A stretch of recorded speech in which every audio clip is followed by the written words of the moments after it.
যাকে মুখ্যমন্ত্রী রাখার উপযুক্ত মনে করে না, যাকে মাঝপথে সরিয়ে দেয়, তাকে দিয়েছে পশ্চিমবঙ্গের বিধানসভা নির্বাচনে দলের সাংগঠনিক কাজের দায়িত্বে সহ প্রভারী।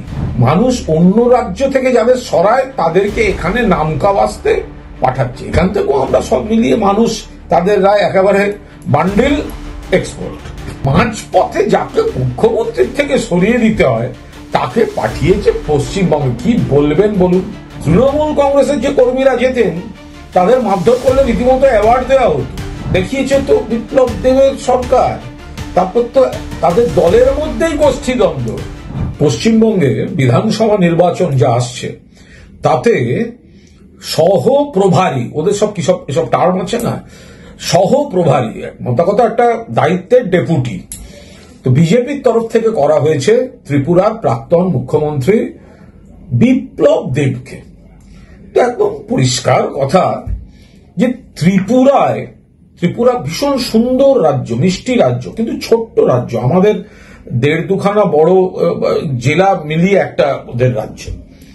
তা এই ছোট্ট রাজ্যে যাকে মুখ্যমন্ত্রী রাখার উপযুক্ত মনে করে না, যাকে মাঝপথে সরিয়ে দেয়, তাকে দিয়েছে পশ্চিমবঙ্গের বিধানসভা নির্বাচনে দলের সাংগঠনিক কাজের দায়িত্বে সহ প্রভারী। মনে রাখবেন, ত্রিপুরায় যাকে মাঝপথে মুখ্যমন্ত্রীর থেকে সরাতে হয়, যাকে বিজেপি মুখ্যমন্ত্রী হওয়ার উপযুক্ত মনে করে না, তাকে পাঠিয়েছে এখানে। বাকিটা আপনারা বুঝে নিন। সেই সঙ্গে মনে রাখবেন, বিপ্লব দেব মুখ্যমন্ত্রী থাকাকালীন কি পরিমাণ সন্ত্রাস হয়েছে। তৃণমূল কংগ্রেস কর্মীদের উপরও সন্ত্রাস হয়েছে, ওখানকার বিরোধীদের। শুধু তাই নয়, তৃণমূল কংগ্রেসের যে কর্মীরা যেতেন তাদের মারধর করলে রীতিমতো অ্যাওয়ার্ড দেওয়া হতো। মানে উৎসবের মতো করে মারা হয়েছে এবং পুলিশ কোনো ব্যবস্থা নিত না। যাকে তাকে মামলা দিয়ে দেয়া, বিনা দোষে মামলা দিয়ে দেয়া, প্রতিবাদ করতে গেলে মামলা দিয়ে দেয়া।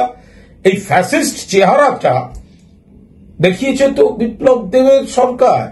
তারপর তো তাদের দলের মধ্যেই গোষ্ঠীদ্বন্দ্ব। একটা অংশ বিপ্লব বাবুকেই মানল না। তো ফলে মাঝপথে যাকে মুখ্যমন্ত্রীর থেকে সরিয়ে দিতে হয় তাকে পাঠিয়েছে পশ্চিমবঙ্গে। কি বলবেন বলুন?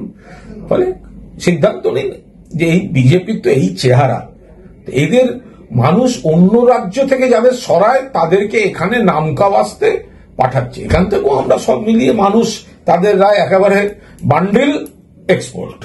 আরো ভালো ভালো খবর দেখতে সাবস্ক্রাইব করুন বাংলা হান্টের ইউটিউব চ্যানেল।